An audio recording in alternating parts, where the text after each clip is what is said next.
Okay, let us start by saying good afternoon, everyone. It's an honor and a privilege to be here with each of you. I want to start by acknowledging the house that we are in right now. Principal Erica Green, are you here? Where are you, Madam Principal? Can you come stand up here with me for a second? Where is she?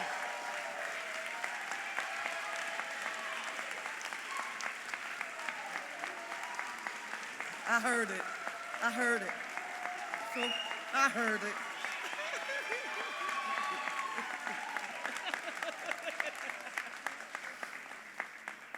Principal Erica Green, we thank you so very much for allowing us to be here today to report on our first 100 days. Thank you for allowing us to be in your house. First, we want to say a thank you to the students that are present on here today. All of the students who are present, wave your hands so we can see you.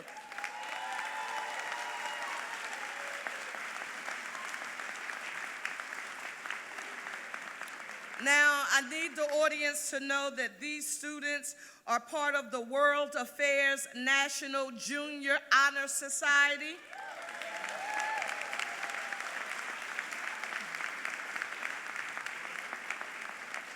A sample of 5th, 6th, and 7th graders and students from the Cougar Media Blog, Principal Erica Green, Assistant Principal Tasha Sanford, Climate Manager James Washington, Conwell School team of students, of teachers, the staff members, the parents and neighbors, the Learning Network 9, Assistant Superintendent Ms. Edwards, Dr. Cooper, the CASA president, and Dr.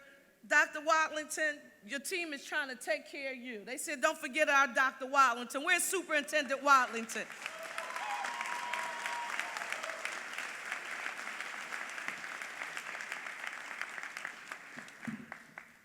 Let me also today publicly affirm all of our elected officials who are present on today. I'm looking for a list of names that I should acknowledge. With that being said, I'm going to ask each and every one of you who are present to please stand.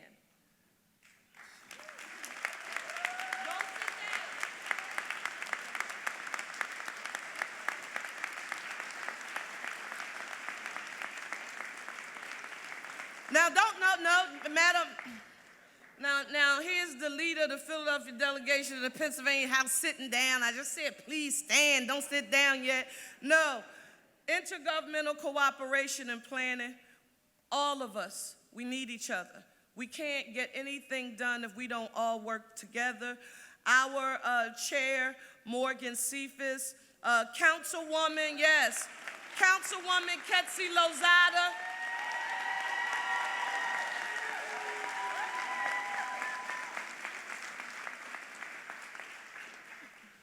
y'all heard that? So y'all know whose district we in today, don't y'all? Jose. State Representative Jose Cherelle. Jose. And listen, so Ketsi Lozada holds it down in the council and Rep. Cherelle holds it down in the Pennsylvania House. This is your home base. Councilmember Mark Squilla, City Commissioner Chairman Omar Sabir, State Representative and former Chair of the Pennsylvania Legislative Black Caucus and State Rep, I don't ever want to fight, Donna Bullock.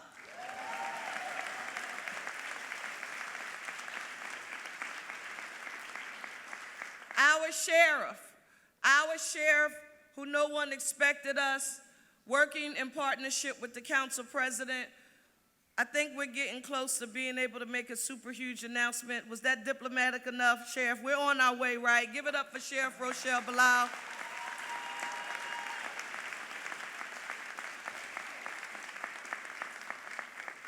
The next council member is a resident, longtime resident of this community. He has been a courageous advocate and quite frankly was one of the teachers who made sure that I understood what was happening on the ground and met with residents and community-based leaders who were here before proffering any prospective solutions for what I thought would happen, and that is Councilmember Jim Hardy.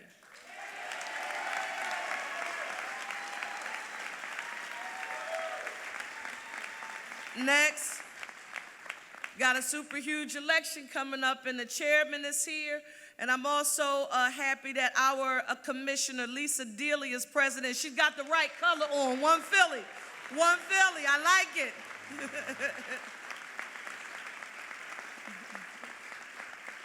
The next lady makes sure all of the finances are in order in the city of Philadelphia. If it's wrong and she expects that there is any malfeasance, she will audit you. And that's our city controller, Christy Brady.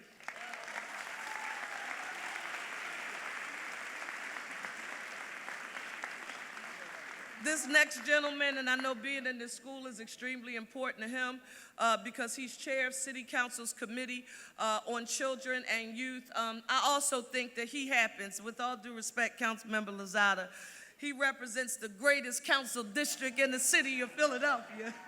Councilmember Anthony Phillips, the 9th Councilmanic District. How you doing? Finally, is he here on stage with me? He should be. I want you all to know that, and I'm going to talk just a bit about this budget that we introduced here in the city of Philadelphia, my One Philly budget. But we introduced that budget to our legislative partners in the City Council of Philadelphia, and everything that you're going to hear me talk about on today, it doesn't get implemented, and it won't be the kind of longevity that we need and consistency that we need without the partnership of the City Council of Philadelphia. I'm proud that it is led by a gentleman who has experience on the ground as a community organizer. You hate when I say it, but you were one of the early, anti-violence advocates before it became a popular thing for people to do when you founded Peace Not Guns. He was a member of the Pennsylvania House of Representatives, a member of council, and now he is the president of the City Council of Philadelphia. Give it up for Kenyatta Johnson.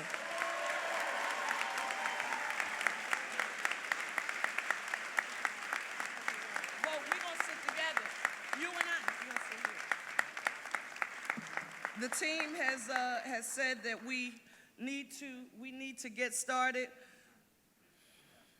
I'm just going to say to the audience, and when y'all see me pick this up, don't you say a word. That means it's happening. Okay? Don't say a word. Listen, let me formally and officially say to you, good afternoon. To my cabinet and the Parker administration assembled here behind me, to the members of the City Council of Philadelphia who joined with us, including my friend and colleague, Council President Johnson, the Pennsylvania General Assembly, members of Congress who are represented, and all city and state officials here with us. To the many, and I saw some of you when we were walking in, the neighborhood organizational leaders who are here with us, the nonprofit leaders, the business community leaders, faith-based leaders, organized labor, and most importantly, every resident of the city of Philadelphia who is here with us or watching through some kind of streaming vehicle. I welcome every single one of you, and I thank you for being present. On today, we're gathered here because the Parker administration has formally and officially reached its 100th day in office.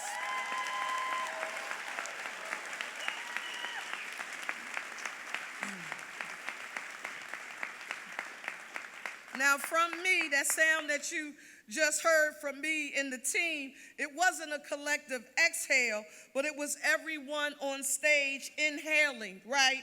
Preparing and literally getting what's ready for us to work on next. Because this is not the end of anything on today. We are here today to announce the beginning, and that is the beginning of the Parker administration's plans to fulfill my promise to the people of Philadelphia that together we will create a safer, cleaner, and greener Philadelphia with access to economic opportunity for all.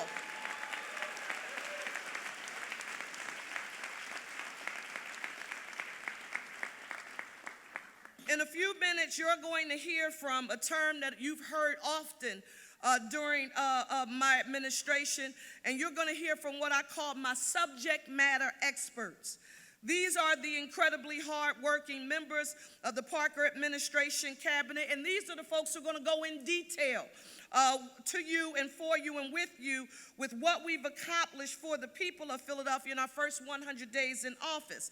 Now, before I give you the highlights of what's coming, I want to speak to you all as mayor about what these first 100 days have been like for me personally, because a whole lot of people are calling and they're asking, what has it been like?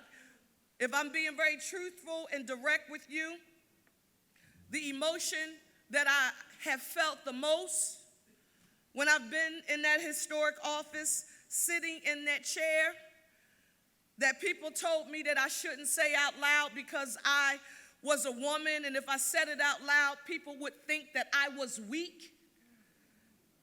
I don't mind sharing with you that I feel extremely vulnerable. Vulnerable because I don't care how clear I've communicated my vision for a safer, cleaner, and greener city with that access to economic opportunity for all, with a government that people can see, touch, and feel. The fact of the matter is that none of it becomes a reality just because the mayor says so. It's about assembling a talented group of men and women to lead the effort, and then doing our best to mobilize and inspire the men and women who we saw on the way coming in, who made us extremely proud, who are keeping our city moving on a daily basis. That's why every day, no matter what you hear, my big three, Chief of Staff Tiffany Thurman, Chief Deputy Mayor Sincere A. Harris, and Aaron Platt.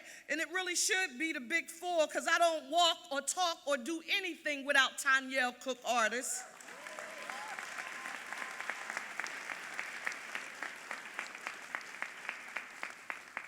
They are working to ensure that the goals of this administration are met. And I said to Director Teal, he and I were just having a sidebar when we were coming in, that change is difficult.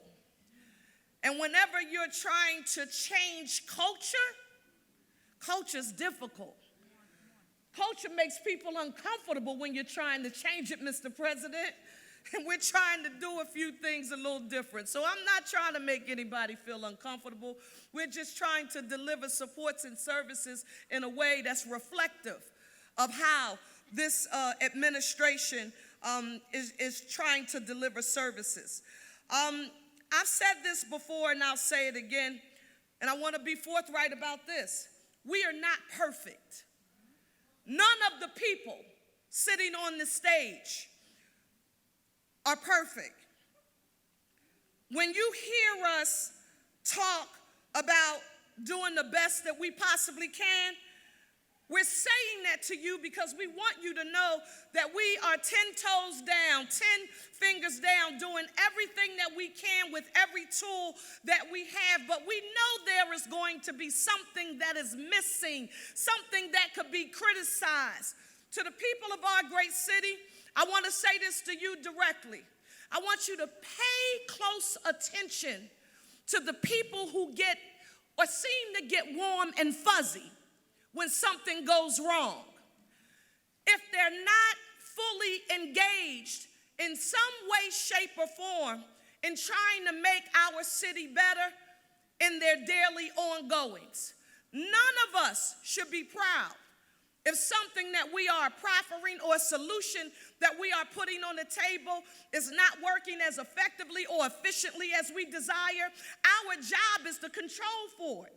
Our job is to correct it. Our job is to do everything that we possibly can to ensure that we are maximizing the efficient use of scarce government resources and doing it to the best of our ability, and that includes our talent. Is everybody still with me?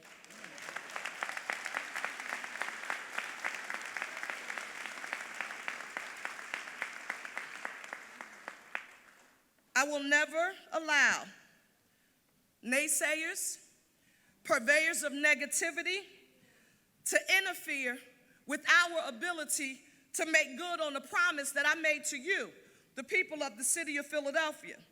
As long as they see us doing the best that we possibly can to deliver a government that they can see, touch, and feel in the neighborhoods where they live, where they can see their tax dollars at work in their neighborhoods, I believe that they will support us the best way that they possibly can. 100 days, intergovernmental collaboration. Before I purview what's coming, I want to tell you about something. Biden-Harris. The President of the United States, Joe Biden, and Vice President Kamala Harris. Forget politics. I've only been here for 100 days on today. Our President of the United States, Vice President Harris, and our congressional delegations, they have delivered the city of Philadelphia more than $536 million in federal aid, grants, and assistance.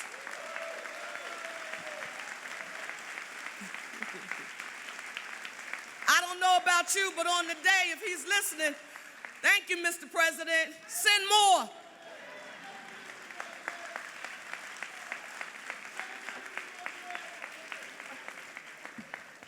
Somebody wants some details, and they're saying, if you sent $536 million, tell us how.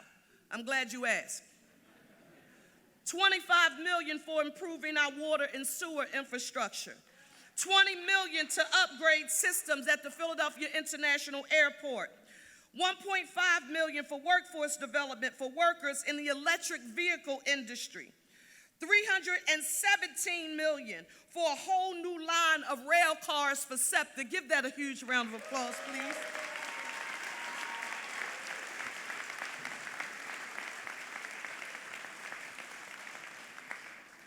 $159 million for the Chinatown Stitch Highway capping project that's reconnecting portions of Chinatown. That's $159 million.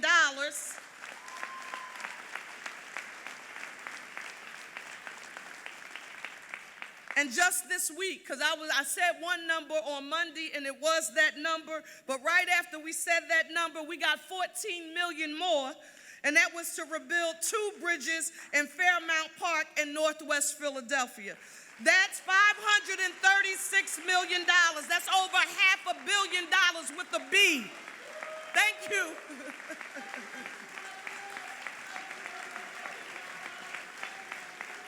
So when anybody asks you what the Biden-Harris administration has done for the city of Philadelphia, if you forget anything, just tell them, go see my mayor. She will let you know what they've delivered. On public safety on today, you're going to hear from our police commissioner, Kevin Bethel, on the highly anticipated comprehensive public safety plan for Philadelphia. I've said it out loud. I've said it in small rooms and big rooms. I've said it in this city when we've traveled to other events outside of the city. I believe the city of Philadelphia has the best police commissioner in the nation. Yes, yes, yes.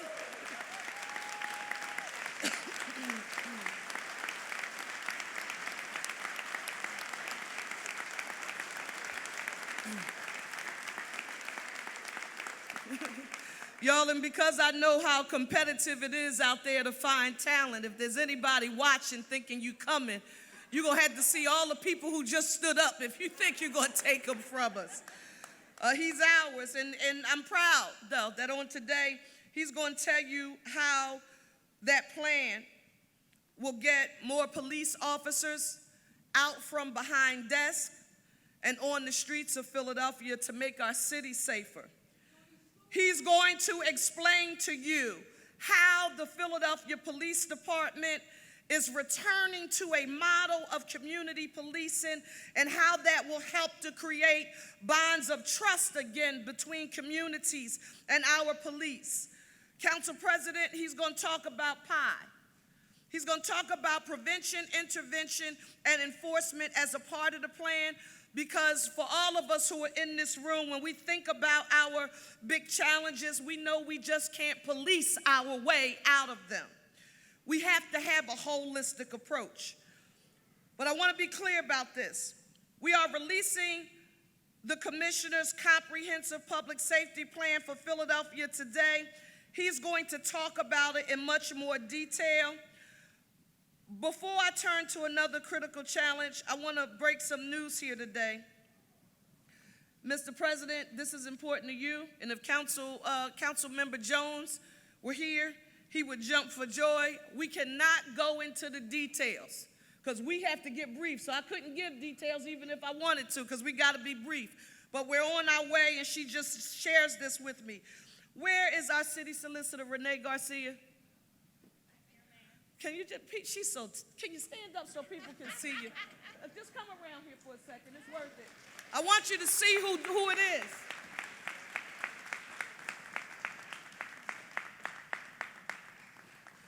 When we told you that we would use every tool in the toolbox to ensure the public health and safety of the city of Philadelphia, we meant it. And an important step by our law department under Solicitor Renee Garcia, I think we've got not just one step closer, we'll announce details soon, but we are one step closer to getting ghost guns off our streets and holding gun dealers accountable. Under the legal leadership of Renee Garcia. Don't listen to what we say, watch what we do. Thank you. Thank you. Quick story, the city, they filed the lawsuit last year against two companies, Polymer 80 and JSD Supplies. These are the primary manufacturers and distributors of illegal ghost guns recovered in our city. And we needed to find a way to hold them accountable for their role in supplying the crime gun market and perpetuating gun violence. Listen, 90% of ghost guns recovered in Philadelphia are made or sold by those two companies. 90%. Renee has just informed us, and she's going to walk through the details of what it is because she's going to brief the council president and me about it. But she just signed a settlement which is going to require those companies to halt all sales of ghost guns online and in stores for 4 years. And in person at gun shows for 2 years in Philadelphia.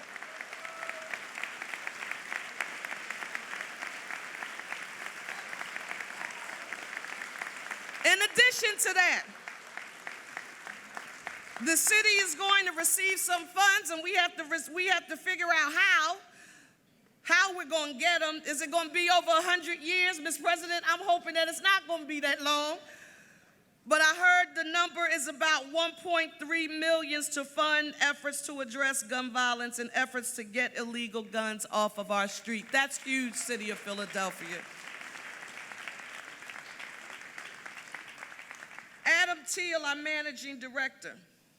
You're going to hear from him some details about our comprehensive strategy to provide long-term care, treatment, and housing to people in Kensington and other neighborhoods, not just Kensington. I want to be clear about that. This is a challenge that we're dealing with across the city. It's just silent in some other communities.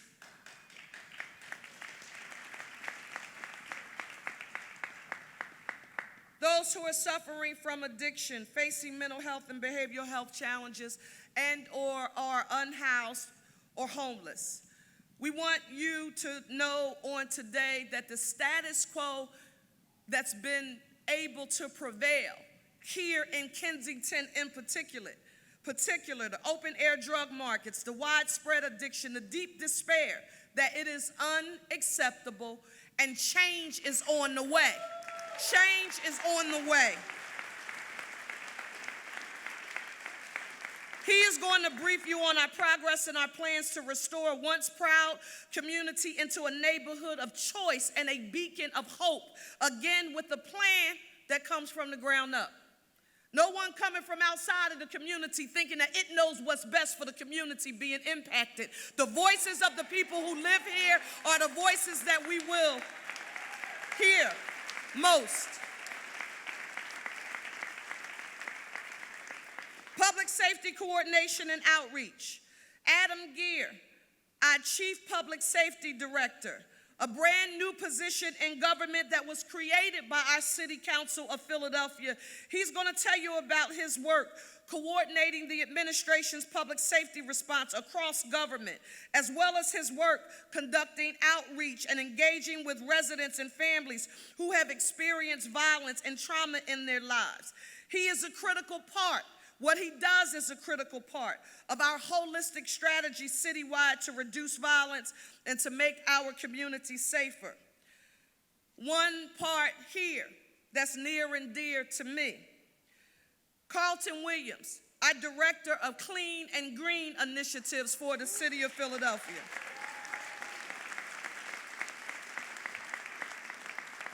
He is who I describe as the lead captain, who is shepherding us all in creating the Office of Clean and Green Initiatives, which you know is one of the largest investments in my One Philly budget that I presented to the City Council last month. Carlton has gotten a lot done in 100 days, and he's going to give you a progress report. But there was one, and I don't know if anybody who was there is with me today, that I experienced. And this was just this last week. Do you all remember last month when I pledged in my budget to City Council that we would remove 10,000 abandoned cars from our neighborhood? You remember when you heard me say that out loud? Well, there's a location on Parkside Avenue at 49th Street that used to be a place where illegal dumping took place all of the time. It was the standard at 49th Street. But thanks to Yatina Dudley, a community member in Parkside, and a whole lot of other people pitching in, including the leadership of Councilmember Curtis Jones, a beautiful thing is blossoming right now at that same location, and it's called Container Village. Container Village. I need to tell you what it is if you haven't seen it.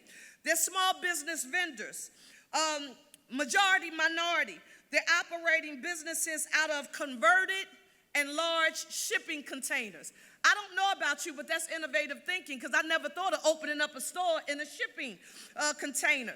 But we were there for the Philly Spring Cleanup Day, when, by the way, Clean and Green and the people of Philadelphia sponsored over 1,000 community cleanups, a new record for our city and neighborhoods across our city, over 1,000 cleanups. The issue is, what do we need to do? We need to grow Container Village, but we also need the intergovernmental work that Director Williams put on display. He had Clean and Green, the Sanitation Division under Commissioner Crystal Jacobs Shipman, the Parking Authority under Rich Laser, and together they worked, and this is what they did. They pulled out 9 abandoned cars in one location at one lot. And for those of you who thought it was going to be hard to get to 10,000, we just got 9 in one place. And not only did we get 9 cars, we got a boat. A boat. That was extremely important. But when people saw that it was gone, it affirmed for them the action that we have promised to the people of the city of Philadelphia and making our city safer, cleaner, and greening. In a nutshell, we're going to do that all over the city of Philadelphia. He's also going to tell you about our expansion of PHL Taking Care of Business. For those of you who know me, you know it's my baby. It's a novel idea that we stole from the Center City District. How about we hire people who live in neighborhoods to clean those neighborhoods, give them access to soft skills training, technical supports, resume writing, OSHA certification, Safe Serve certification, and then feed them into future track where they can become City of Philadelphia employees. It's economic opportunity. We're hiring 150 more cleaning ambassadors this year through a nonprofit, neighborhood-based partnerships across the city, and we're super excited. You're also going to hear from Alba Martinez. She is our tremendous commerce director, and she has already started to yield results in paving the way for us to get to economic opportunity for all, especially for small business owners and more diversity of opportunity in our city. She's going to tell you what she's doing to promote workforce development and those economic opportunities. She's going to describe what PHL Open for Business means, and it's a new way of doing business to interact with the city. She's going to give you details, and this is something that's extremely important to me, and I have to give credit because this wasn't a Parker idea. This was Harold Epps and Della Clark communicating with me for about a year and a half. She's going to talk to you about the exciting work of a new office called the Office of Minority Business Success, led by Rachel Branson, and it's an innovative way to engage and support and help to grow diverse businesses in the city of Philadelphia. Rachel, are you here? Where are you, Rachel? And Darnell Thomas? Rachel and Darnell, stand up, please. Okay. Education. I'm telling y'all, we hit the jackpot. You're going to hear from 3 very respected people within the education community. That starts with our superintendent, Dr. Tony Watlington. He's our superintendent of schools. Dr. Deborah Carrera, the Parker administration's chief education officer, and Vanessa Garrett Hartley, our deputy chief managing director for the Office of Children and Families. Thank all 3 of you for being here. They're going to tell you about our progress so far in our agenda for education for every student in Philadelphia, whether they're in the traditional public or a charter school. They're going to talk to you about where and when we're going to provide full year out-of-school programs and job opportunities for students, listen, outside of regular school hours. I'm also super proud, and I don't know if you all saw the list. We have our 9 nominees that we have submitted to the City Council of Philadelphia for consideration for the Board of Education. And we shared those with Dr. Watlington, labor, and all of our other stakeholders. And they had some strong things to say about that group of people. Some of them are here with us today, and I want all of our nominees who are present to please stand up. Any nominees who are present? Thank you. 6 out of 9. Thank you. We appreciate you all for being here. Housing. When I was walking down the street just now, someone yelled, "Don't forget that we need housing." We know and we hear you. You're going to hear from John Monlack, our interim director of planning and development. And he's going to talk about our progress towards addressing the city's needs for housing and how the administration is going to do it by treating everyone with dignity and by creating affordable luxury housing. Affordable luxury housing, a term I want you to get accustomed to. Why did we need to redefine what affordable means? Because sometimes when you say affordable, people think you mean low standards. That is not what we are talking about growing and building here in the city of Philadelphia. Our goal is high. It's 30,000 units of housing. 30,000 units of housing in 4 years. new homes for homeowners, apartments for renters, and programs to help existing homeowners, necessary repairs to their homes, training the workforce that will be responsible for making those repairs because we want them to stay in our home. Now, you heard me mention, and I can't say it out loud now, but Sheriff, you know, I was prepared to announce today, but we're getting close. Would you say we're getting close? Give the Sheriff a huge round of applause because Mr. President, we're getting close. We're closer than we were. Subject matter experts. I'm enormously proud of them, everything that they and their departments have done for these first 100 days and for every challenge that lies ahead. I can't wait to meet those challenges with each of them. You're going to hear first from our police commissioner, and let's show him some love and appreciation, Police Commissioner Kevin Bethel.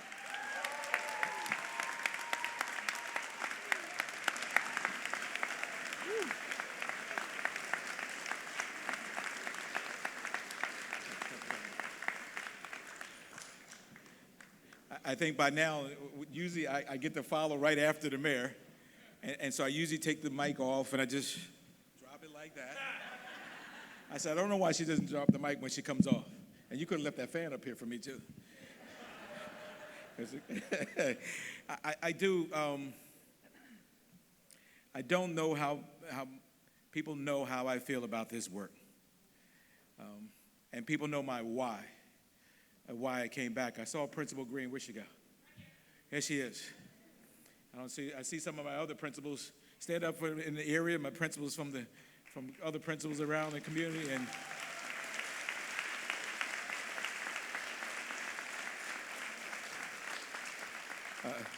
over 100 days ago, I stood in this space and I told people I came back because of the work and what I would see down in this area and across the city. And I so much appreciate Principal Green. And the young people left. I guess they had to go back to class. But they were so much important about my dream to be here.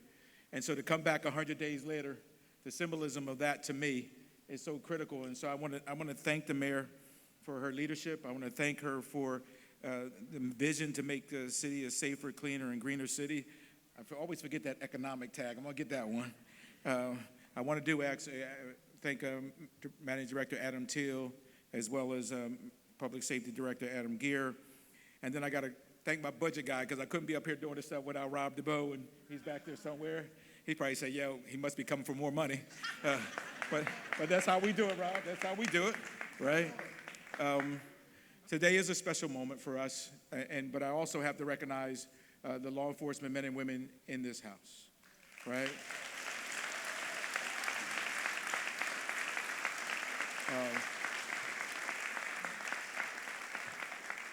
It's been a long time since we heard those claps and that level of support. And so I know when you show that love and support to me, it is representative of the work that they do.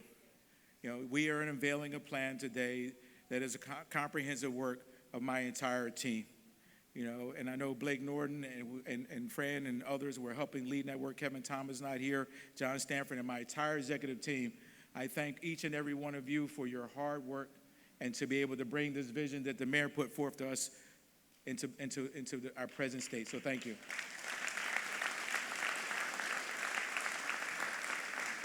So as we, I like that too. I see you over there. That's what I'm talking about. I got a clapper here. So part of our plan, our mission is clear, to improve the safety and strengthen the trust between the police department and the community we serve. You will see a very robust plan. And part of people say, well, why do you do a plan with so much stuff in it? Because my mayor says it's about action, right?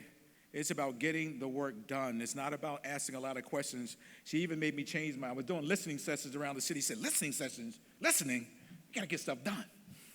And so I said, I'm going to take that listening off my title and just have these meetings because I want to make sure I get it right. Part of when you open up our plan, we'll be talking about smart policing. You know, and it's a model that I endeared back in my time in 2013 as deputy commissioner running patrol operation, and it encompasses all things data. We cannot be an organization that is no longer, we've always been driven by data, but we have to be more focused and laser focused than ever to be able to implement the strategies we are about to embark on and challenge our organization to do better, invest ourselves in the technology that we need to get our work done.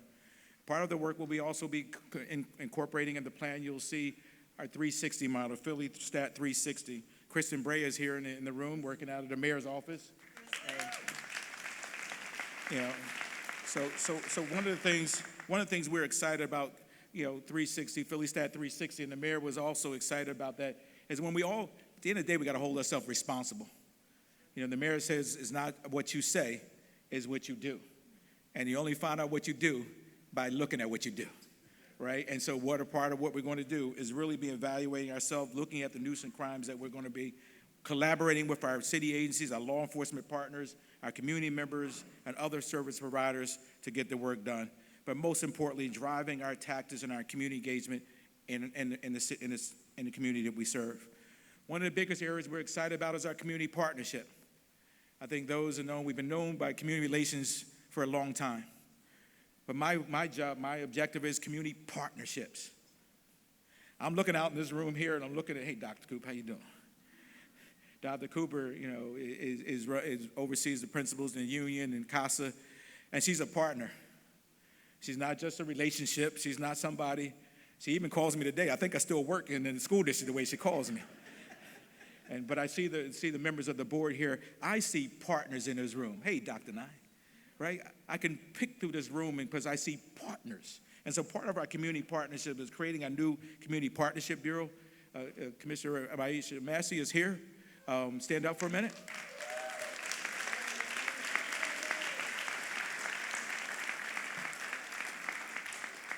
Captain Massey, I demoted you and promoted you, right?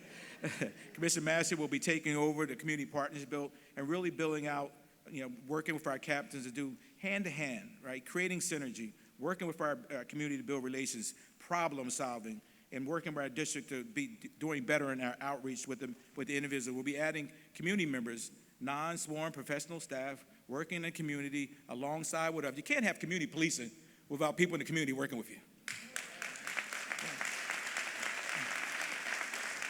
And so for the first time, we'll be adding those elements to it. But one of the things that will be unique is that under community partnerships, all of those nuisance incidences, those neighborhood services, our VICE, our nuisance task force will all come under one umbrella so we can properly service the community in the most effective way. One of the things we're also excited about, and that's why I keep looking back at Rob when he gives, and the mayor, is modernization. The reality is that we're going to be moving forward as an organization, we need to modernize. And so part of that work will really, for the first time, we'll be able to introduce a system where we're going paperless, where we have electronic work that we can do our paperwork. So we'll be going paperless. We'll be in-car cameras will be added to most of our fleet. So for the first time, we'll have cameras both in our cars. But guess what, ladies and gentlemen? The body-worn cameras, we will have sensor devices on our handguns. So when our officers pull their guns, their body cameras will automatically go off.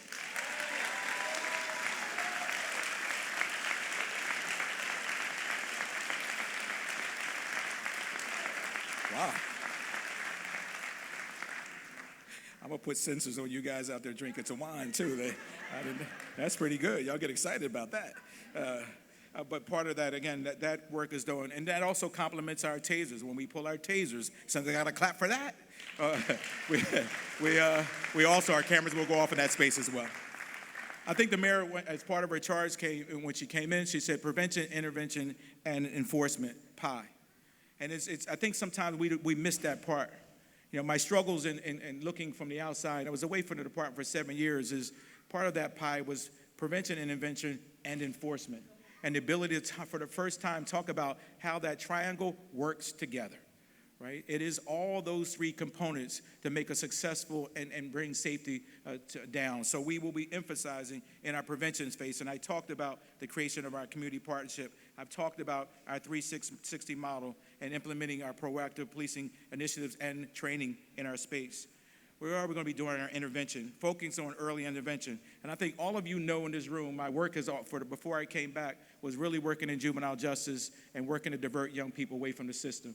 That will be very much rooted in our work. As I see Nomo, we're my team from Nomo, and Anton Moore and others who are here, that we will be meeting and sitting down to walk through how do we get upstream and work with our young people to be able to give them off-ramps. So our work will not just be about enforcement and just making arrests, but we will be moving into enforcement, ladies and gentlemen. We will be setting goals for ourselves to reduce our homicides and our shootings and our stolen autos. We will be looking to push in our phase 2 of our work into really focusing on bringing all crime down to historic levels that we had in previous years. You know, I also will now start to move into, you know, our Kensington Community Revival and talking about the work we will do in Kensington. You know, I think most of you, my struggles and my challenges with all of the work that we see underway is oftentimes coming into a school where Principal Green here is a day, and I've talked about in my swearing in, where we used to have almost 700-800 kids in this school. And seeing what the issues on the Kensington corridor and the things that have happened around here and the trauma that impact that school, that we're over 100 now, Principal Green, I'm not sure, 150, I'm not sure of the numbers, and I don't want to get them wrong, but this school should be full, ladies and gentlemen.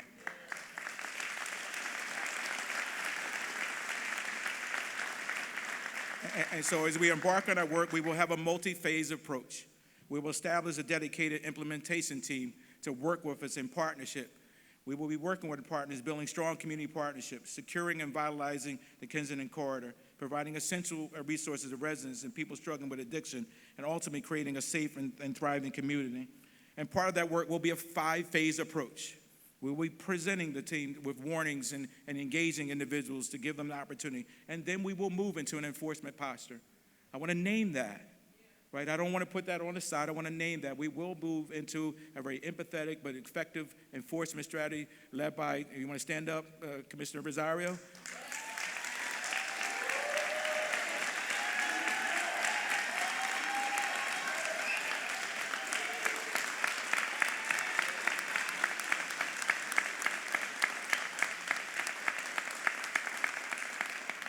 As we move through this process, we'll secure the neighborhood.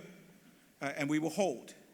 And then we will work to transition the community back over to the community. We'll never be transitioned. We're just going to be working in partners as we start to create a sustainability strategy. We will be with, where does the community, I want to let the community know here. We hear you, as the mayor says. We are not going to leave you. Once we start, we will be with you for the long haul. All right?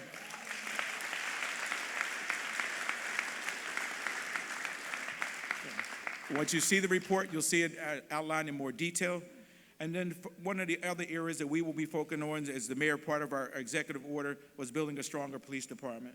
Now, we're grateful that Governor Shapiro's work to change our academy percentile for physical fitness from 30 to 15%. We're very honored and appreciative of the work that our men and women within the police department and our city OHR has been able to increase our academies coming in every 6 weeks and reduce the wait time for them to come in. We are proud of the men and women. We've been able to start to streamline our application process, shortening that process down to 30 days.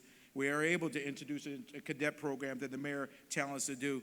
And one of the areas you're going to see in our report is around redistricting. Part of the work now, we have to start looking across the city to see if we're effectively deployed and those lines that are drawing up the districts are accurate. And so we'll be going through that process to see. And we have expanded our footbeats across our corridors and our footbeat strategy into the community. By the summer, we'll have 128 men and women on foot across the city executing the mayor's plan.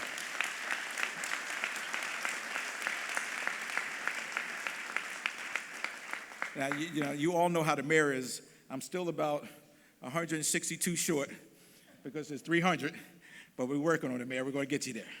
You know, so we're going to increase, we're part of our work, we're going to be increasing our civilian staffing into our space, increasing the number of radio dispatchers. But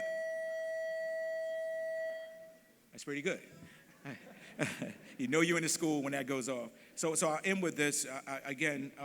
We understand the road ahead is not going to be easy, but we're going to work together to get this done. We are going to make this a safer and cleaner and greener Philadelphia. And I am absolutely honored to be in this position to lead this strategy under this mayor. Thank you very much.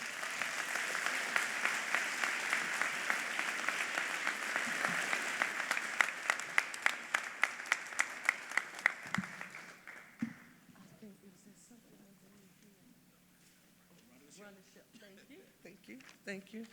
We're going to hear in this order.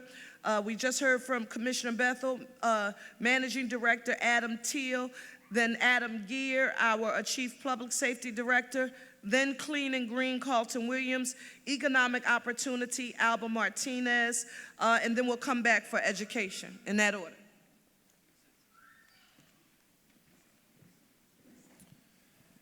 Thank you, Mayor Parker, and thank all of you for being here on this great day. I started my career as an emergency medical technician and then became a firefighter. Like some of the folks you saw outside and see in this room, I have devoted my life to taking care of people, to taking care of communities, to taking care of neighborhoods. Like so many of our dedicated healthcare workers that are around this room working in various capacities. And at the center of our strategy for taking care of people, you can't have healthy communities without having safe communities. And we know that in this neighborhood and so many others across the city, there are so many dedicated women and men in our City of Philadelphia government, and not just in government.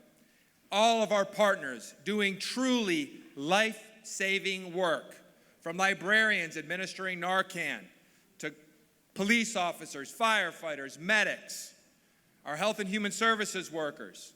We are going to continue to take care of people. We are going to continue to save lives.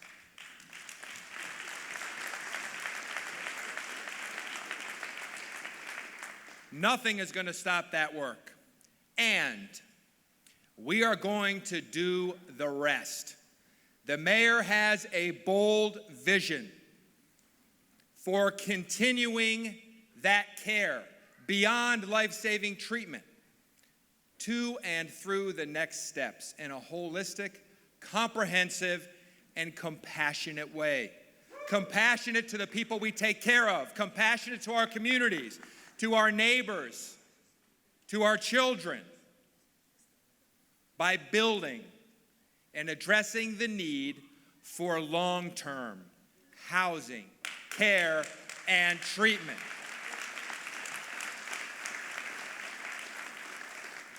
We have been convening local, state, federal, and nonprofit partners from all around the city and all around the state to explore every option and every funding source for providing long-term housing, care, and treatment for all of our most vulnerable residents, including the unhoused and those suffering from addiction and mental health challenges. We will. Our mayor convened an inaugural meeting of almost 100 different providers, healthcare partners, including service providers, insurers, funders, and individuals with lived experience. Now, this seemingly, here in the city of Eds and Meds, is something that we might have thought had been done before. We knew that for Mayor Parker, this was her inaugural convening. Well, we came to find out those folks, our health systems, our providers, our insurers, and people with lived experience had never been in the same room. Thanks to Mayor Parker as that catalyst and bringing those folks together, we are continuing to meet with them to put them at the center of the design of this system of care where we are going to take care of people for as long as they need with whatever they need. We are in the detailed planning stages for triage and wellness centers that are going to provide residential care for unhoused individuals and families and those with a wide range of behavioral health needs.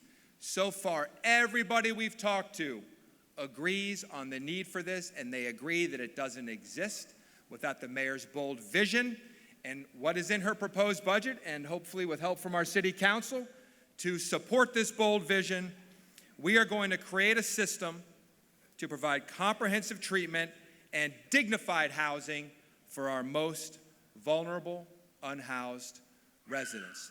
Thank you, Madam Mayor. We are going to get this done.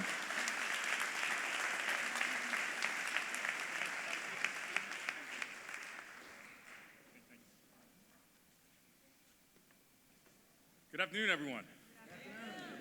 This has been the most fulfilling and exciting 100 days of my career. You get to limbo by people like the police commissioner, by the president. I want to then once again thank sincerely the mayor for nominating me in city council, president for confirming me for this position. I'm honored and humbled to be here serving under this mayor. I'm clear-eyed about the work that needs to be done to make this the safest major city in America. While violent crime is decreasing, we cannot be satisfied. I am not satisfied. Instead, I'm focused on victims and co-victims of homicides, some of them children, and what could have been done to prevent their tragic losses. Recognizing the urgency of this moment, I and my team have hit the ground running. In the Office of Public Safety, many of them are in here today, have kicked into action to meet the goals of Mayor Parker's administration. In just 3 months, we've hired key executive positions, expanded the capacity of old programs, streamlined processes, and launched new initiatives, all in the interest of addressing gun violence through a holistic prevention, intervention, and enforcement approach. For example, expanding upon what works, our very successful Group Violence Intervention Program, better known as GVI. We've received over $600,000 in federal funding thanks to the advocacy of Congresswoman Mary Gay Scanlon. Okay, with that $600,000, this new funding, we're going to expand to serve young people in partnership with the Office of Children and Families. We as an office are going to start leaning into the need to deal with our children's trauma in a meaningful, intentional way as it relates to public safety. Our children are hurting, and we will do everything we can as an office, as an intergovernmental force, to bring the full weight of our resources to address what our youth need. Launched in August of 2020, GVI is a rigorously proven strategy to reduce shootings among high-risk members in violent groups. It's a partnership between our office, partners like the Police Department, Philadelphia Gun Violence Task Force, the District Attorney's Office, Attorney General's Office, U.S. Attorney's Office, Probation and Parole, credible messengers, many of whom are in this room, and I want to acknowledge them, and moral messengers, right? Most of whom are mothers who have lost their child to gun violence. And I was out this past weekend with our GVI team with the Miss Phyllis, and I'm not sure if she's here. Many of you know Miss Phyllis. But we interacted with a mom, right? We were looking for her son. He was not there on location when our team went out Saturday morning. Mom was there. Miss Phyllis found out she was there. She jumped out of the van that we were all in, ran down to the door, and engaged her in a conversation, right? Turns out this individual was in need of mental health treatment. Right there on the spot, our GVI coordinator, Deontay Sumter, who's doing a great job, set up within 2 days a callback to try and get that mental health services to that person free of charge.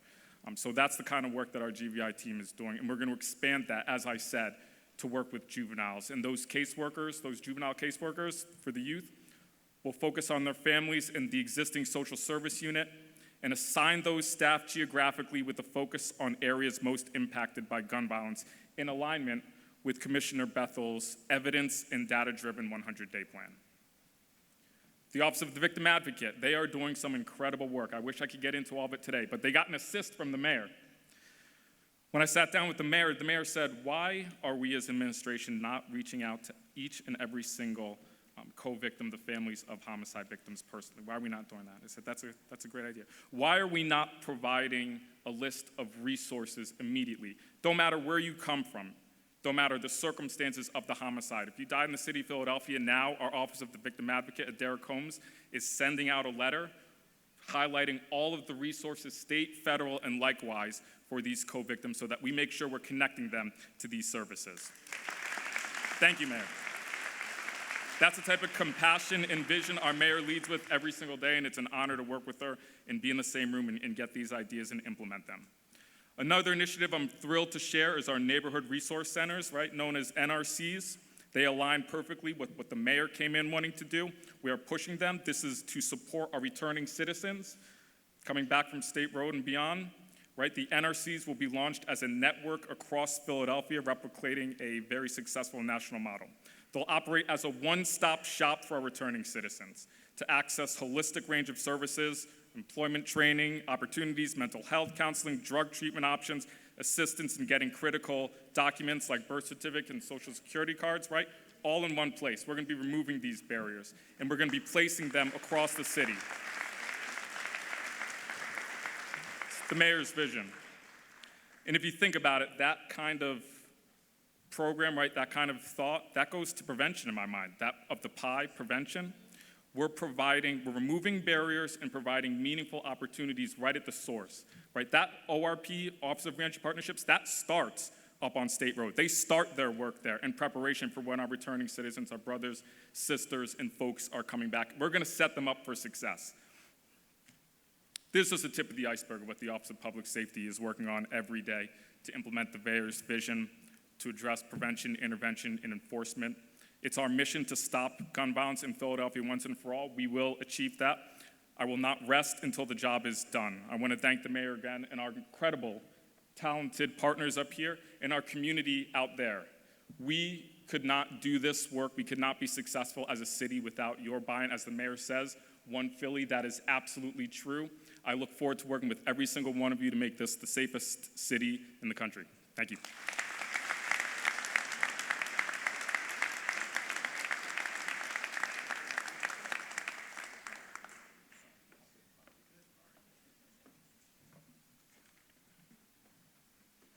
Good afternoon, everyone. Thank you, Chief Public Safety Director Gear. In our action plan, the mayor shared our long-term vision of working to make sure Philadelphia is clean, green, and resilient while encouraging residents to partner in improving their communities. And boy, oh boy, did we see that in action last Saturday at our annual Philly Spring Cleanup. We mobilized and engaged thousands of volunteers across 1,134 cleaning and greening projects across the city of Philadelphia. This was by far the largest number of projects in the Spring Cleanup's 17-year history. That's right. That is the kind of energy, can-do spirit, and people power that proves that we truly are one Philly, a united city.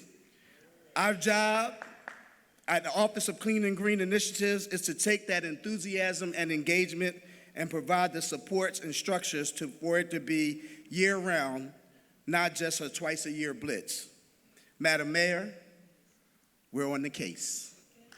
This month, we're launching the One Philly United City Anti-Litter Campaign, a call for residents to join the fight against litter and illegal dumping and other quality of life issues and partner with us in addressing these issues throughout the year. We'll use a mix of multimedia approaches and events to increase awareness and participation. We'll spread the word with eye-catching branding on city assets, including recycling bins, big belly trash cans, and trash compactors, and we'll direct folks to the tools and resources they can use to keep their environment clean. We've laid the foundation for this campaign through our 3-year, 100-day 3 initiatives, announcing a new approach to addressing persistent quality of life issues, convening a clean and green cabinet, and continuing to expand the PHL Taking Care of Business TCB program, which I'll share brief updates in a minute. Starting with the new approach, on a cold Friday in February, we piloted our new holistic intergovernmental coordinated service model on the 29th Street corridor in North Philadelphia. And when I call your agency's name, would you please stand, because I truly want everyone to see this coordinated effort that we're introducing to the public. A cross-agency team including sanitation, Crystal Jacob Shipman, license and inspection, Bridget Greenwald Collins, Commerce, Alba Martinez is with me, but Dennis Murphy is in the back. I see you back there. The Police Department Deputy Commissioner Massey, Parks and Recreation Commissioner Susan Slauson, the Parking Authority, Rich Laser and his team, the School District Oz Hill, SEPTA, OIT, and so many others. In other words, as the mayor has made sure that she says, no more silos. We're addressing these problems holistically, straight on. The response from our residents and local stakeholders were powerful. They hadn't seen anything like it before, and we had all gotten far too used of the unsatisfactory status quo. As the mayor said in her budget address, we hadn't been getting the basics right, and there won't be any more excuses for failing to do so. We know we need to break down silos, deliver services more effectively and efficiently, and use data to direct our attention first and foremost to our hardest hit neighborhoods. And we're doing just that.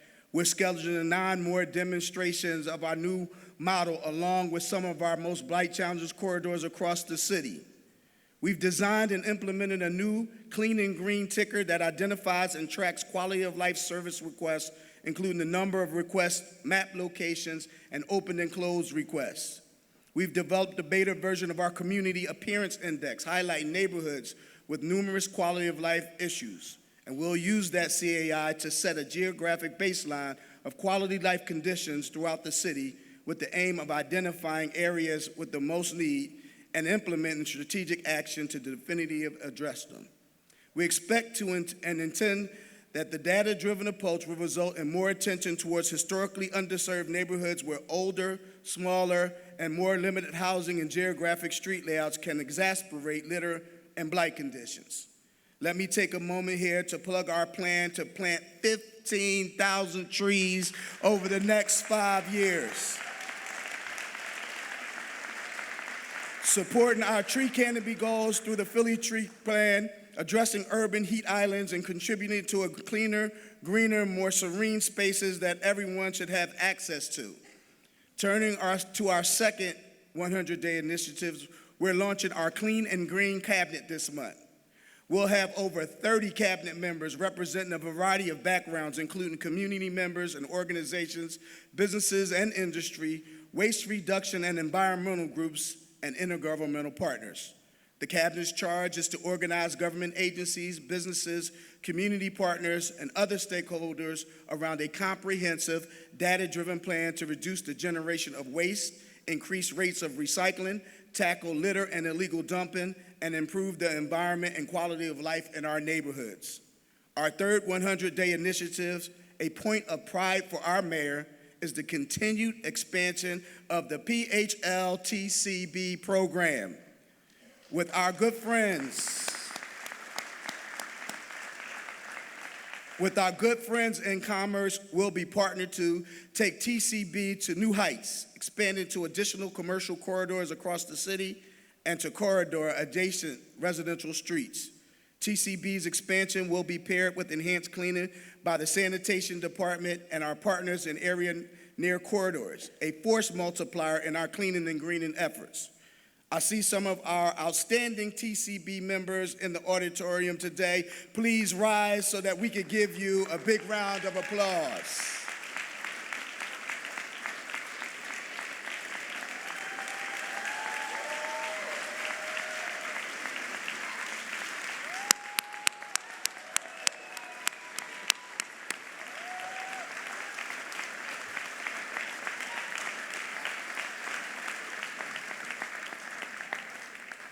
We are honored to be contributing to the mayor's bold and ambitious vision of Philadelphia being the cleanest and greenest big city in America, and we look forward to continue to partner with you all in all that work. I am now happy to turn it over to my friend and colleague, Commerce Director Alba Martinez.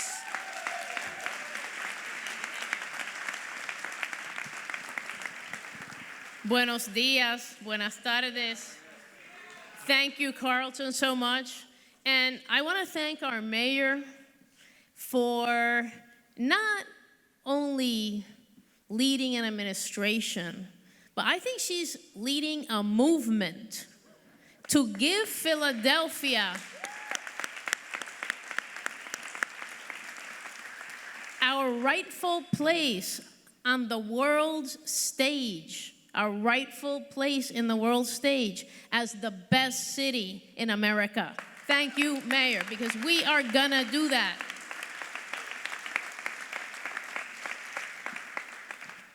I have the privilege of talking about our Parker administration's work to create economic opportunity for all.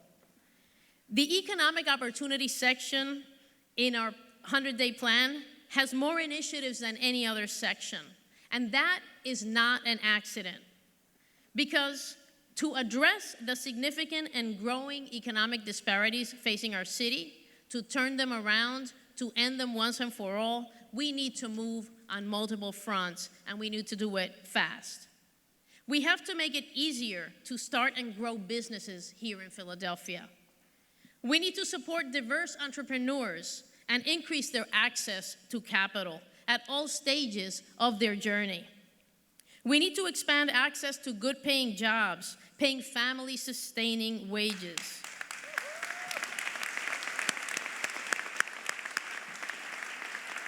And we need to support our neighbors who face unique barriers to opportunity. The Mayor's action plan laid down markers in each of these areas, and I'm excited to share a brief update with you on the work that is underway, much of it driven by my amazing colleagues on stage this afternoon and in the audience. As the Mayor often says, regulatory burdens impose a time tax on our local businesses, diverting resources and attention away from hiring that next employee or opening that new location. Based on feedback from our local business community, we know everything we need to do to reduce the cost and complexity businesses face. Because when they navigate local government and it's easy, we can help spur additional economic growth. And this is why I'm thrilled the Mayor included a PHL Open for Business initiative in her action plan. Through this initiative, we will create a best-in-class client service experience to help businesses start, grow, relocate to, and remain in Philadelphia. We're pursuing multiple strategies, including removing unnecessary regulatory steps, streamlining processes, accelerating approval timelines, and offering trusted guidance, advocacy, resources, and targeted investments that help businesses thrive. The Mayor and I will have much more to say about this at Monday morning's PHL Open for Business executive order signing.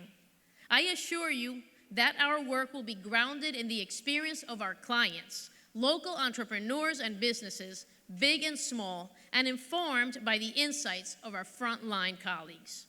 We know the best solutions to problems come from the people who are most proximate to them. A case in point is the Department of Licenses and Inspections. The recent Joint Task Force on Regulatory Reform for L&I offered a series of recommendations for short, medium, and long-term action.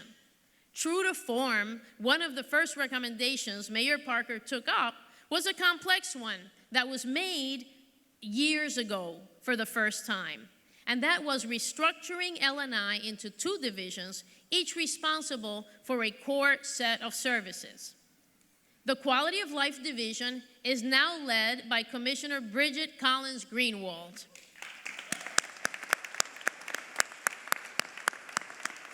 And the Inspection, Safety, and Compliance Division is now headed by Commissioner Basil Miranda.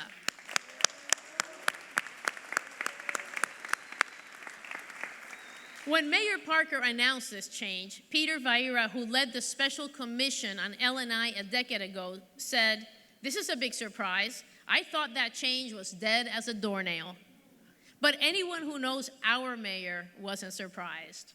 Her bold action and L&I reflects her intense focus on new approaches to long-standing challenges, better aligning people and data and resources to deliver results that matter for our residents. Now, this next part is especially near and dear to my heart. One of the mayor's priorities coming into office was to establish an Office of Minority Business Success, or MBS, which would bolster minority businesses in Philadelphia, creating a thriving entrepreneurial ecosystem and connecting diverse businesses to opportunity. The mayor found a tremendous leader for this work in Rachel Branson, who is establishing MBS as a trusted resources to help answer questions, field concerns, and make connections both within and outside city government. Rachel and her team are breaking down silos and working across sectors to remove barriers and expand opportunity. And next on her agenda is aligning with PIDC to create a fund with flexible underwriting standards for early stage and small minority businesses. And in the meantime, MBS and Commerce will partner to monitor $2 million in upcoming city investments in 2 local funds, the Innovate Capital Fund and the Philadelphia Accelerator Fund. And these support local minority businesses to get to scale. And speaking of capital investments, our Business Roundtable Director, Donovan West, is taking the lead in convening an equitable capital table. Thank you, Donovan.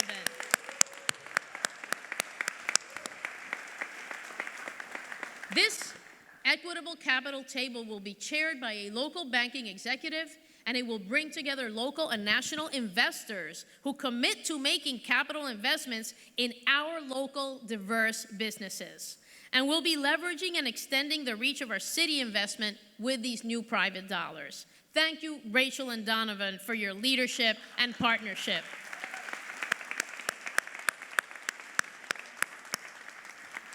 The mayor has been crystal clear about the importance of workforce development and of connecting people to quality jobs, those with family-sustaining wages, benefits, and a path to economic opportunity. That's why one of her first official acts was to sign an executive order to remove barriers to city employment.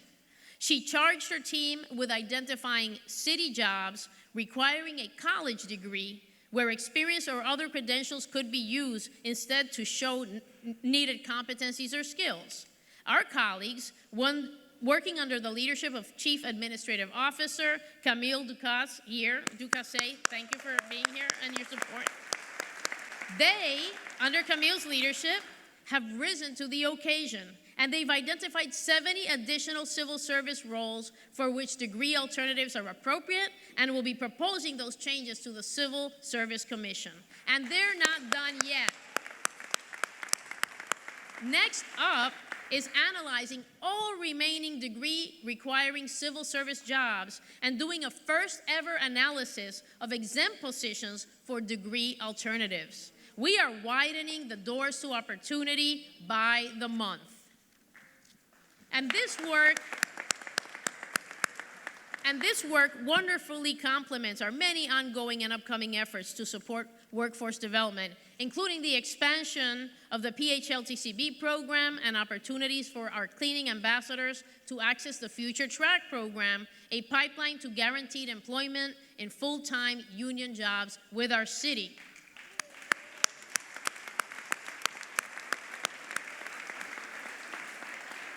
Also, the development of the first in the nation, I want to say this again, a first in the nation, City College for Municipal Employment.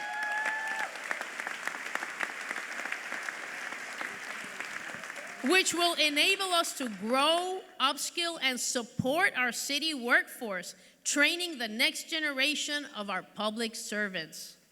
And a $10 million investment in the mayor's proposed budget is there to expand employer partnerships, including apprenticeships and pre-apprenticeships that include commitments to employment and not just a conveyor belt of training programs. The mayor knows some of our neighbors face additional barriers to economic opportunity.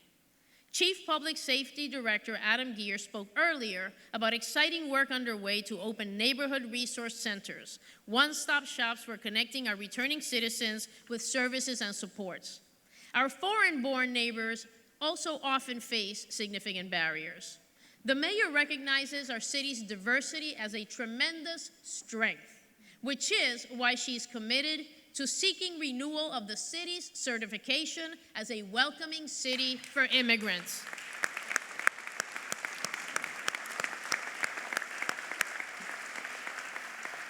Our Office of Immigrant Affairs is hard at work analyzing the recertification standards, convening a task force to plan next steps, and building out a welcoming plan for our city.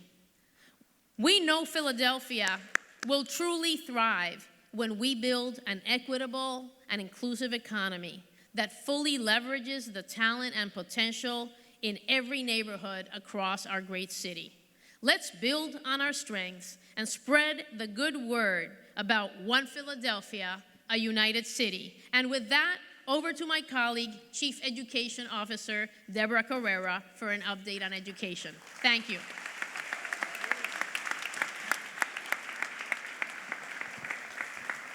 Again, good afternoon, everyone. I am Dr. Deborah Carrera, the Chief Education Officer, and I am so glad to be here. Thank you, Madam Mayor, for the opportunity. This is a surreal moment. Can everybody feel what's happening in the room? Look at your neighbor and say, do you feel this? And then tell your neighbor, this is what change feels like.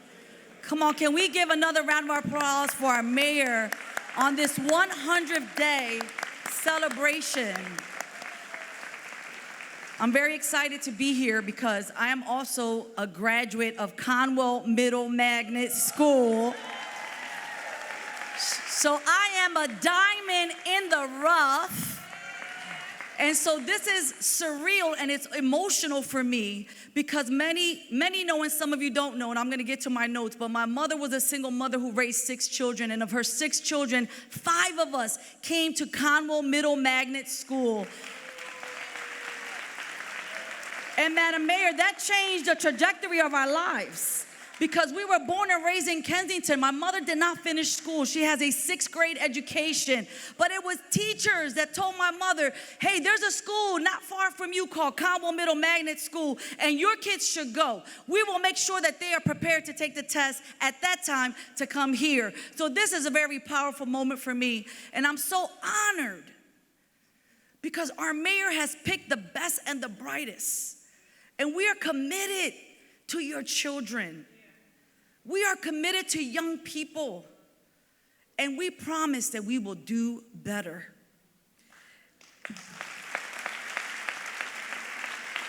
I'm laughing because when we were here, we did the play Hamlet, and I'm Puerto Rican, so I was Hamlet's mother, Gertrude, and my brother was Hamlet. And I remember my line, the queen doth speaketh. Yes, I did. That's all I remember. But it's a thrill to be here. Thank you, Dr. Green, for the administration 100th day and sharing an update on our educational efforts, our North Star set by our mayor. It is to provide a world-class education system for all. Everybody say all.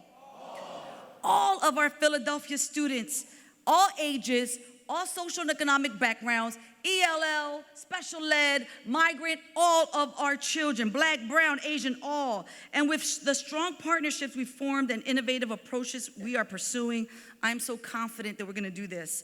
Along with our terrific superintendent, Dr. Watlington, and my incredible colleague, Chief Deputy Managing Director Vanessa Garrett Hardley, right here. We're gonna share a brief update on the progress. And I wanna first, before I get ahead of myself, I wanna thank, after a diligent process that was led by Otis Bullock. Otis, can you stand up? And the education nominating panel, and if there's anyone that was on the education nominating panel, they can stand. This was a panel appointed by our mayor to find the best and the brightest, thank you, to serve as our nominees are here today, and they were introduced by the mayor earlier. And we're very excited about this group of nominees. This group brings years of experience and diversity of skills and perspectives that will help the district and Dr. Watlington to continue to achieve the ambitious goals that they have set for the school district of Philadelphia. Second, I want to give you a quick reminder. This is really important because how many know that we need money to get things done, right? Yes. And so this is a quick reminder about the mayor's proposed budget, which is in City Council for consideration, as I look at Council President.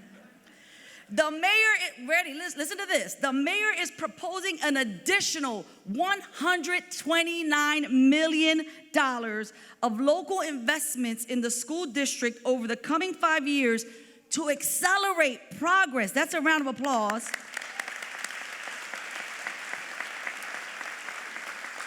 Because you can't have a world-class education if our kids don't have access. You can't have a world-class education if our kids don't see the careers and the education that they can have in the future. So you have to build that, and we're going to do that. Our word choice there is intentional, echoing Dr. Wallington's Accelerate Philly strategic plan for the school district. Dr. Wallington, would you please come forward and share a few remarks about your plan and the progress thus far?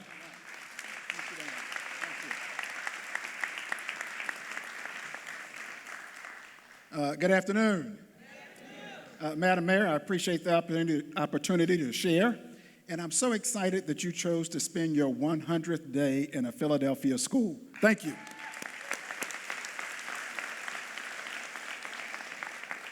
Thank you, Dr. Carrera, and I'm here to share good news.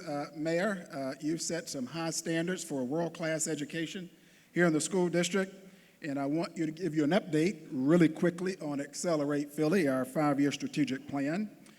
We've often talked about if we stand together and practice the kind of real partnership, non-siloed partnership that Mayor Parker often reminds us about, then we certainly can become the fastest improving large urban school district in the country as we prepare all of our children for any future they can realize or imagine. Well, as part of the mayor's One Philadelphia, a United City mantra, we're doing just that under your leadership, Mayor. Recently, within the past month or so, researchers from Harvard and Stanford universities issued a national report, the first of its kind since schools were shut down during the pandemic in March of 2020. And they wanted to answer one question. If we look across the United States, how are our children doing? How are children doing in the states relative to reading and math performance? And what the researchers from Harvard and Stanford found after they studied, 60% of the entire U.S. student population was in this study, and it covered 30 states, and they found that the school district of Philadelphia is outpacing the large urban districts in the U.S. in reading and math. Let's give our students a hand.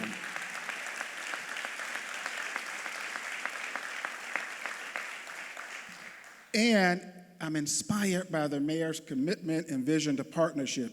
Commissioner Bethel talked about that as well. So when we think about the hard work of our parents, our staff, and our students, and our union presidents like Dr. Robin Cooper with CASA, and Mr. Jerry Jordan with the PFT, and all of our other unions, let's give them one more round of applause. So, Mayor, under your Board of Education's goals and guardrails, our district is absolutely accelerating. If you look over time, I'll give you just 3 quick examples. Number one, we know that children graduating means something, and children dropping out means something very different, because dropping out of school is a life or death issue in these United States. Certainly, when we look at academic achievement over the past 10 years, Black and brown boys have suffered the most in terms of academic outcomes.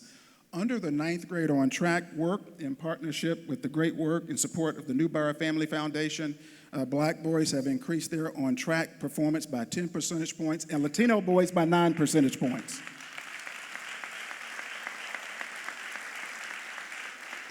Secondly, teacher attendance is up, student attendance is up. Our test scores are up in 13 out of 17 areas, and the dropout rate is down. We are excited about that. Even though the number of kids who drop out in our city has been reduced by more than 1,100 students, we know we have a lot of work to do. So I am so grateful to you, Mayor Parker, for your exceptional work as an ally to the schools, all of the children, as you say, all 197 plus thousand children in this school district. And I want to just commend you, Madam Mayor, for appointing such a distinguished Board of Education, or nominating such a distinguished Board of Education. I began my career as a history teacher some 30 years ago this year, Mayor Parker. I got started real early. I know you were an English teacher. You know what they say, English teachers, history teachers. But I can say without fear of contradiction, I've never had the opportunity to work with a board with such an impressive set of credentials and the ability to do the good work on behalf of our children. So thank you for nominating these outstanding people. What is our goal in the district? We want to prepare all of our children to graduate prepared to participate in the world's largest economy. And, Madam Mayor, we want to be able to ask that question, like the Maasai peoples, how are the children? And we won't rest under your leadership, Madam Mayor, until we can answer that question resoundingly for all 197,000 children, that all the children are well. So thank you for your leadership.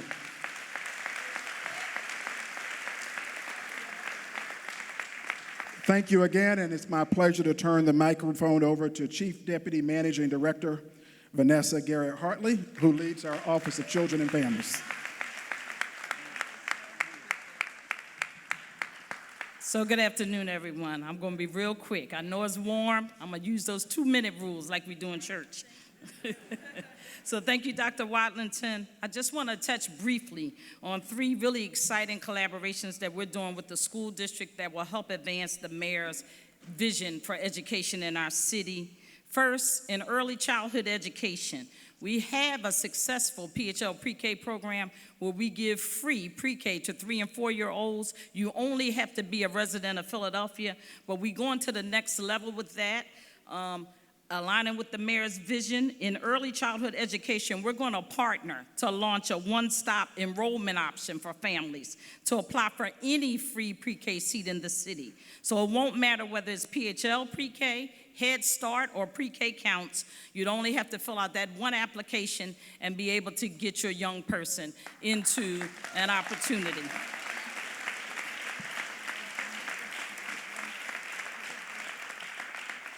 So we want to remove all the barriers that we can that would stand in the way of a parent connecting their youngest learners with those formative early childhood years.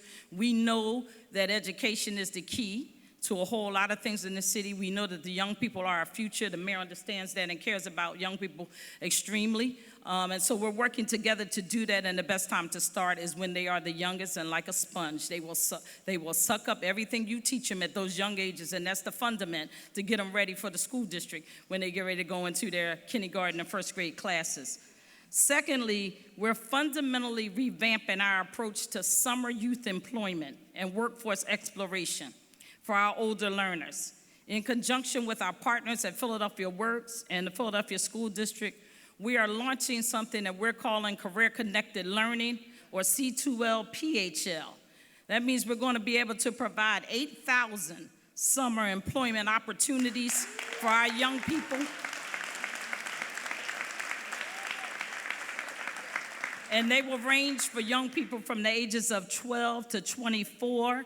C2L will provide work-based learning experiences, career awareness through internships. They'll do job shadowing. It will give our young people an opportunity to get exposure to many careers and other things as they think about what path they want to move forward. And it will also put some much-needed funds in the pockets of many of our young people.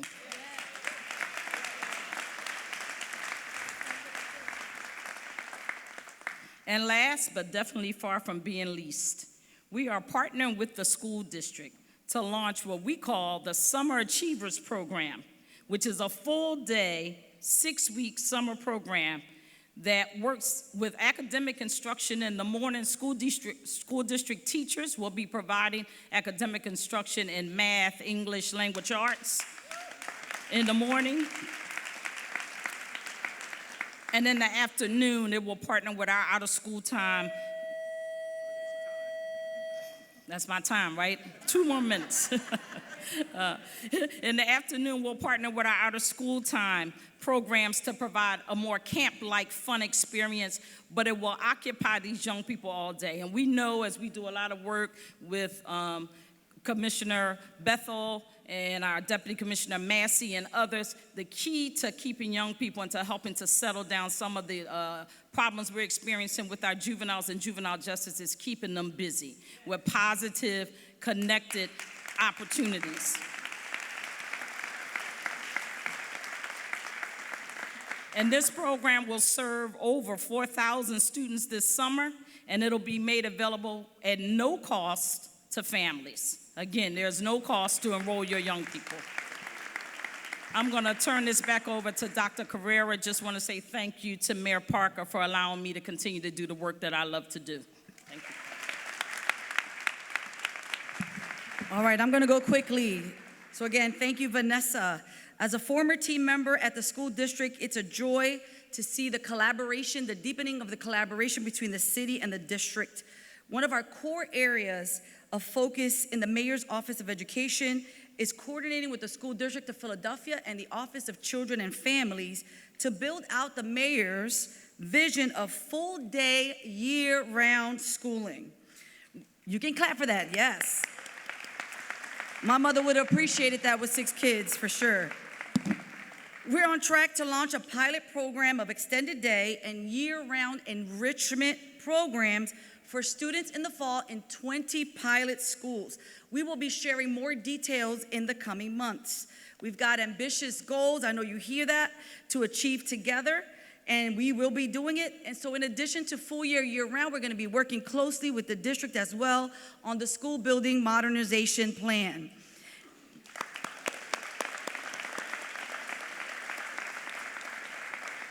In keeping with our mayor's longstanding approach to tackling big problems, we're starting by setting an inclusive table, bringing together partners across disciplines and perspectives, and we're working on sharing goals and advancing the agenda together.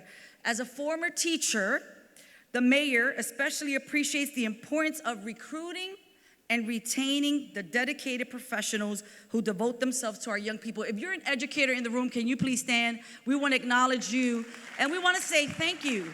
Whether you're a teacher, a principal, whether you work in central office, if you are a support staff, if you're a paraprofessional, we want to say thank you. It takes a village, and you are part of that village. So Mayor Parker will be starting listening tours, and she will be talking to teachers, and we have our first one next week. And in the meantime, we're looking forward to City Council considering the Mayor's Board of Education nominees later this month. And we are going to continue to advocate for more resources from Harrisburg. And so again, we thank you, and please join us in this advocacy. Now I'm going to turn it over to my colleague, Interim Director of Planning and Development, John Monlek, for an update on housing.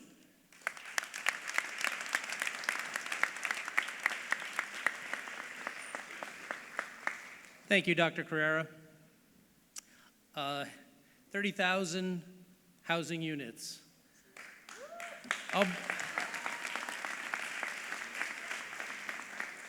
I'll be honest, I'm starting to hear that number in my sleep. But I'm proud to be part of this team, and I'm proud to be part of the Department of Planning and Development, some of the hardest working people in the city. Yep. And I'm here to tell you that we are going to deliver on that promise. And how are we going to do that? We're going to do that through partnerships. We're going to do that with partnerships through landholding agencies, through the trades, through developers, through CDCs, through state and federal funders, through philanthropic organizations, because we need all of it to build out every program that we have, because that's the only way we're going to be successful. And I know you're going to keep me accountable. And how do I know that? Because every time I see the mayor, she tells me she's going to keep me accountable. And she tells me 30,000 units. Get to work, John. And I will. I only have a couple minutes, and I'm actually going to try to abbreviate the comments because it is hot. But if that wasn't enough, 30,000 housing units, we also have a lot more tasks. And so I'm just going to touch on them very briefly. One front door, similar to what you heard from Vanessa Hartley-Garrison, we have a one front door program. So instead of applying to the various different housing programs we have, which we have a lot and they're great, there'll be one place, you apply, you're automatically enrolled in any program that you're eligible for.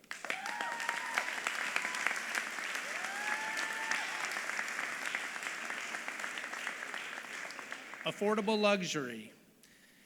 Again, the mayor said it, it comes from a place where just because you're living in affordable housing does not mean your standards should be lower. And so we are working now with housing experts, with builders, with program managers to try to figure out exactly how we could define what those elements are so that we have quality fixtures, we have efficient appliances, and we have good design in every single unit that we provide land for or provide financing in.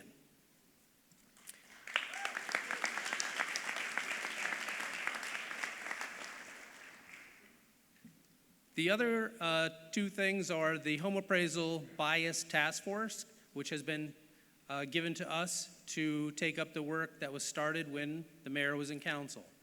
And you might ask, well, what's so important about home appraisal bias? Well, the home appraisal industry is not diverse at all.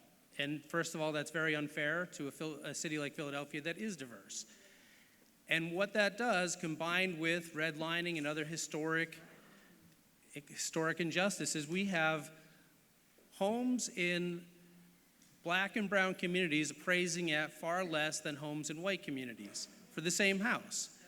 And that's unfair if you're trying to sell your house, if you're trying to buy a house, if you're trying to refinance, if you need a home equity line of credit to make improvements, you can't because the value isn't there. And so the task force that the mayor started when she was on council was nationally recognized and duplicated in many cities. And you might have heard the phrase, task force is where all good work goes to die. Well, that's not going to happen here because the mayor's putting resources behind it. We're going to house, we're in the process of hiring somebody, and if we need more than one person whose job is exclusively to focus on this problem to solve it. The task force gave us a tremendous number of recommendations, and our job now is to take that work and implement it.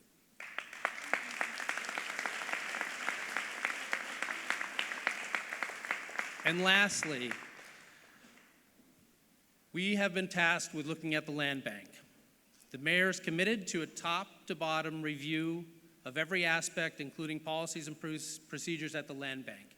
As part of that, there already have been lots of conversations with CDCs, with minority developers, with city council, with anybody that touches land in the city, whether it's L&I, water, planning and development, all with the goal of getting more property out into use.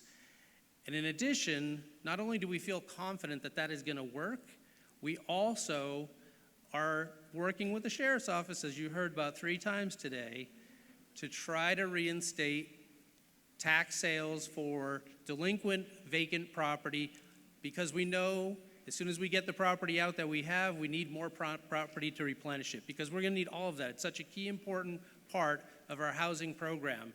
And not only do I think we're going to achieve it, our goal, of course, is to exceed.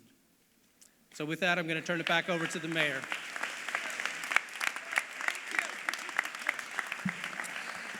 I want to thank you all for being so extremely patient as we walk through that process, but you want me to tell you why it was so important for them to very specifically affirm to you some of the very specific action items that they've been engaged in, because nothing is more frustrating than people thinking that it's our job to deliver a good speech, and the very tangible work that people need to touch, see, and feel to know that their government is working, they don't see it.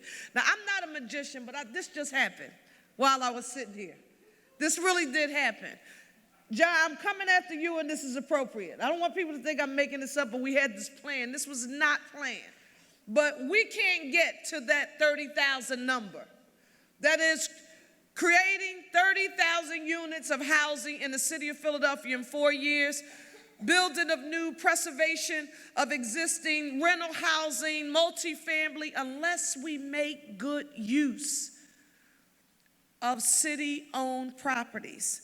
I am proud to announce that we have reached an agreement with the sheriff's office, and we will restart the tax lien sales so that we can return vacant and delinquent tax properties back to meaningful use. That's how we're going to get to 30,000. Sheriff, I hope you feel good that we got something done, Sheriff. Great. Let me also acknowledge some folks who were here. Sam Jr. from 332, Mark Lynch and TJ LaPera from Local 98, Dr. Cooper from CASA, Danny Bowder from AFL-CIO, Ryan McAdam and Matt Melee from the Steam Fitters, Omar Salam and Dave Robinson, District Council 33. I saw Councilmember Nina Ahmad, State Rep Regina Young, Councilmember Driscoll, good friend Joe Neubauer was here, Beth Hare and John Salverson, the people who helped me recruit the talent. Are you still sitting here with us somewhere? Thank you so very much for being here. And a representative from U.S. Senator Casey's office. Are you still, they were here? Thank you. Tell Senator Casey we were here.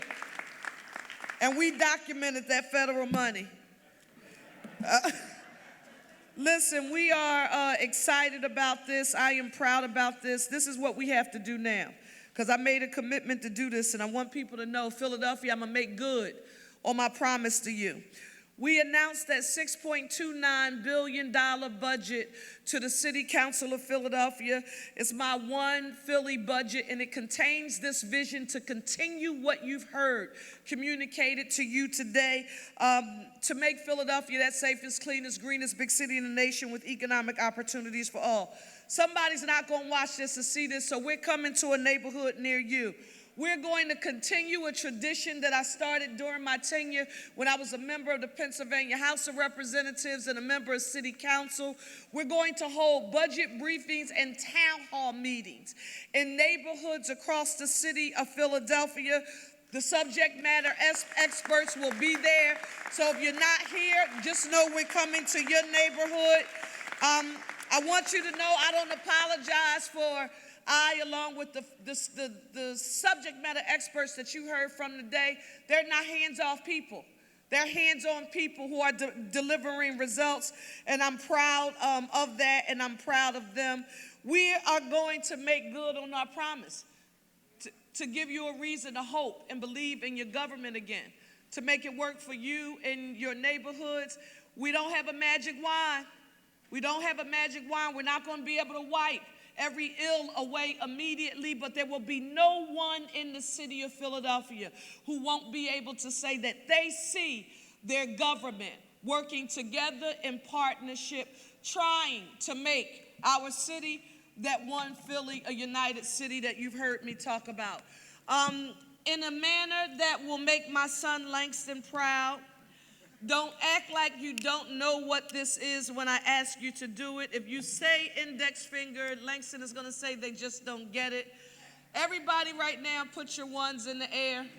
When people ask you what this Parker administration is trying to do, we are trying to create one Philly, a united city. And I see April Jaguette from District Council 47 in the back. Good to see you.